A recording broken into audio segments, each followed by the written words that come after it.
Mga kababayan, kamusta po? Si Kamanong po, inyong lingkod. Muli pong nagbabalik para po magkomento po sa inyo dito po sa Tambay mga kabayan. Samahan niyo po inyong lingkod. Magkomentuhan na po tayo mga tambay. Komentuhan po natin mga tambay. Ito pong sinasabi po ni Congressman Luistro mga tambay. Ito pong si House Justice Committee Chairperson mga kabayan ng 2nd District po ng Batangas. Pakinggan po natin ang kanyang pahayag dahil daw po siya nalilito dahil po sa impeachment ng Vice President. Kung kailan ulit matatapos ang 1-year bar ng impeachment ng Vice President. Tapos na nga nagsampa na nga kayo Nagsampa na nga po. Hindi po ba ang Makabayan Black? Hindi po ba? Pero komentuhan po natin ito. Aminado si House Justice Committee Chairperson Batangas 2nd District Representative Jervy Luistro na nalilito rin siya kung kailan matatapos ang 1-year bar o petsa kung kailan maaaring ihain ang panibagong impeachment complaint laban kay Vice President Sara Duterte. Ito ay matapos na maglabas ng pinal na desisyon ang Korte Suprema at ibasura ang motion for reconsideration ng Kamara kaugnay ng issue. Sa unang desisyon ng Korte Suprema, ipinahayag nitong sa February 6, 2026 na maaaring ihain ang panibagong reklamong impeachment. Pero sa huling desisyon ng Supreme Court, lumalabas na noong December 2024 na initiate ang impeachment complaint laban sa Vice Presidente. Panawagan ni Congresswoman sa Korte Suprema, linawin kung kailan talaga magtatapos ang 1-year bar sa paghahain ng reklamong impeachment laban kay VP Duterte. However, even myself is confused. Alin yung susundin natin? Is it the February 6, 2026 na nasa original decision? Or is it the January 15, 2026, which was implied in the recent resolution? But I think it is important na maliwanagan, pa-clarify ang Supreme Court yung date kung kailan allowed na ang second impeachment. Yan po mga tambay, na napakalinis po na politiko ng 2nd District po ng Batangas na wala pong ka-issue-issue ng bilyon-bilyon na ma-allocable at insertion mga kababayan. Kaya diyan po kayo magtataka at diyan po tayo magtataka. Ang mga nag-i-impeach po sa Vice President ay siya pong napakaraming issue ng pagnanakaw sa pera ng bayan umano. Lalong-lalo daw po dyan sa House of Representative na tinatawag ni Kiko Barsaga na Crocodile Farm. Isang damukal daw po ang mga magnanakaw dyan umano ayon kay Congressman Kiko Barsaga. Yan po. Katulad po nitong nalilito po kung kailan daw po matatapos ang 1-year bar ng impeachment para po sa pagsasampang muli. Naisampa na po ng Makabayan Black. Nauna na po sila ang mga salot umano. Hindi po ba? Ganyan po katindi sa bansa natin. Diyan lang po tayo dinala ng mga hayop na yan umano. Ang ginawa pong paglilingkod po sa atin ng mga hayop na yan umano, puro po pagdanakaw, korupsyon umano at pamumulitika, pagpapabagsak sa mga matitinong politiko dahil po sila po ay kailangang protektahan nila ang kanilang mga sarili dahil bistado po silang lahat ng pamilya Duterte ng Vice President. Ang ginawa po nilang kawalanghiyaan, katarantaduhan, pamumulitik at pagnanakaw sa ating bansa. Hindi po ba, Congressman Luistro? Hindi po ba? Di po ba? Kamusta na po ang mga proyekto nyo, mga flood control? Kamusta na po ang Batangas, ang 2nd District? Wala po bang anomalya na korupsyon? Congressman Luistro? Hindi po ba? At kamusta na po ang mga makukulong? Kamusta na po ang korupsyon ng flood control? Wala bang susunod kay Bong Revillang mga congressman? Matitino ba ang mga congressman? Lalong-lalo mga kaalyado ni Bonget na tinatawag na bangag ng kanyang ate na si Senadora Amy Marcos, matitino ba yan? Wala bang anomalya yan? Walang corruption ba yan? Congressman Luistro, bistadong-bistado kayo ng Vice President. Kaya nga po gigil na gigil po ang mga hayop na ito umano kung kailan po nila mapapabagsak at pilit po nilang gagawa ng paraan para pabagsakin ang Vice President Sara Duterte. Dahil delikado po silang lahat, mga kababayan. Kaya po gagawin po nila lahat kahit ano po mangyari hanggang matapos po ang 2028. Hindi po nila tatantanan yan, mga kababayan. Alam naman po ng Vice President na hindi po siya tatantanan ng mga hayop na yan umano dahil sila po ay kailangan nila ng proteksyon. Hindi po nila magugustuhan ang isang Duterte dahil bistado po silang lahat.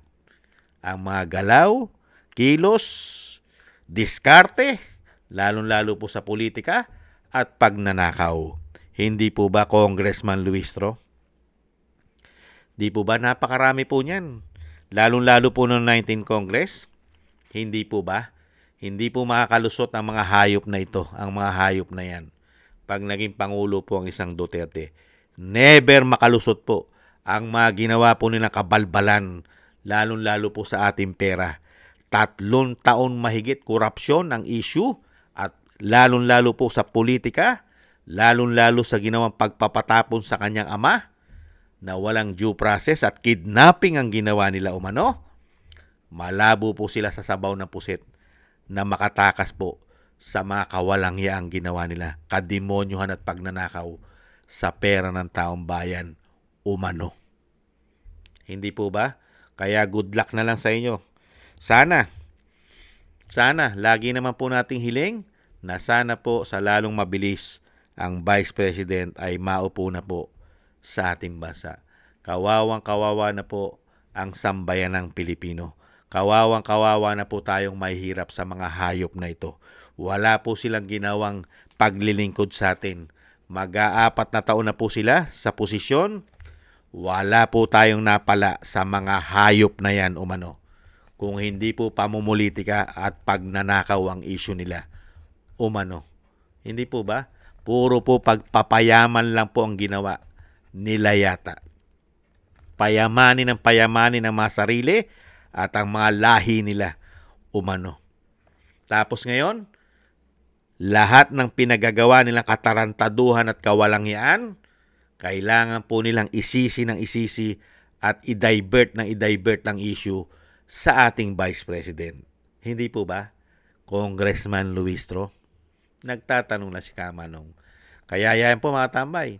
At litong-lito, nalilito pa! Unbelievable! Nalilito pa ang planado na i-impeach ang Vice President. Nalilito pa sila. Ganyan po katindi ang mga taong ito. Sila pa ang nalilito sa ginawa ng Korte Suprema. Samantalang scripted na lahat at planado na nila umano kung paano ang gagawin nila para sa pagpapabagsak sa Vice President. Hindi po ba mga kababayan? Ganyan po katindi. Ang mga magnanakaw sa ating bansa ang nagsasabi pa na sila ay matitino. At yung matitino ang pilit na ginagawang magnanakaw ng mga hayop na ito. Umano. Ganyan po katindi sa ating bansa. Ibang klase po. Ang mga walangya, ang mga magnanakaw umano, siya pa ang parang nagsasabi dahil sa kakapalan ng muka, sila pa ngayon ang nagiging matino at nagiging maayos ang paglilingkod sa kanilang mga pananalita. Sila pa ang lumalabas ngayon na hero dahil i-impeach nila ang Vice President. Hindi po ba? Sila pa ang lumalabas na hero. Ito pong isang damukal na issue ng korupsyon na sila ang may gawa. Lalong-lalo po ang pera ng taong bayan na sila ang gumagawa ng budgeting. Kaya nga po pinangalanan yan eh.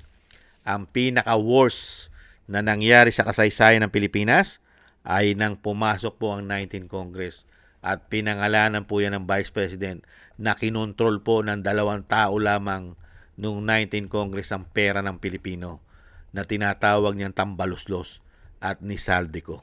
Nagkatotoo po mga kababayan dahil natuklasan po natin na isang damukal na insertion, allocable, at isang damukal na nahawakan po ng mga pondo DPWH ng mga representative po sa kanilang mga distrito. Hindi po ba, Congressman Luistro? Nagtatanong lang, how many billions po ang nahawakan nyo po sa inyong distrito? Kamusta na ang mga proyekto nyo? Hindi po ba? Hindi po mga tapos ang karamihan? Mga kabayan, nagrireklamo ang 2nd District ng Batangas. Hindi po ba? Mabilis lang po ang panahon. Kaya huwag kang mag-alala. Nalilito rin naman kami. Nalilito rin kami dahil po idinadivert ninyo ang issue ng korupsyon para hindi na yata mapag-usapan. At ito na ang panahon nila para po mailihis na po ang issue ng korupsyon nila. At kailangan na pong mapunta lahat ang usapan sa bagong impeachment ng Vice President. Hindi po ba, Congressman Luistro? Nag-uumpisa na po. Natatabunan na po at pilit na po yata nilang tinatabunan ang issue ng flood control, ghost project na trilyon at daan-daang bilyon. At dito na po magpo-focus yata ngayon ang media sa impeachment ng Vice President. Hindi kaya? Planadong-planado. Kaya napakatatalino po pagdating po sa katarantaduhan at kawalanghiyaan at pagnanakaw at pamumulitika ang mga hayop na ito umano. Hindi po ba, Congressman? Nagtatanong lang po si Kamanong. Yan po mga kababayan, ang napakagagaling po, napakagagaling sa katarantaduhan at kawalanghiyaan umano na tinatawag pong kagalang-galang, karispe-respeto. Hindi po ba? Ang mga taong ito, yan po tingin nila sa sarili nila eh. At ayaw na ayaw po magpapatawag ng mga buhaya yan. Hindi po ba? Maraming salamat po mga tambay sa mga nagusto po natin tambayang makabayan sa YouTube at TikTok. At ganun din po sa ating mga subscribers. Thank you po sa inyo. Sa mga nagbibigay po ng comment, like, share, and subscribe. Maraming salamat po sa inyo. At thank you rin po sa nagbibigay po ng tulong at biyaya. Shoutout po sa inyo, Tatay Nick ng Canada, Eric Hershon ng Canada, Gay at Shena, kay Balance Vision TV, kay Annie Jo, ako si Pilam, si Kingston ng Hong Kong, si Jake Yahut ng Maisog, California, USA, Gina Ray, Solid DDS ng Berlin, Germany, Julieta Silona ng Sydney, Australia, at Baby Roman, Ate Isa ng Cagayan.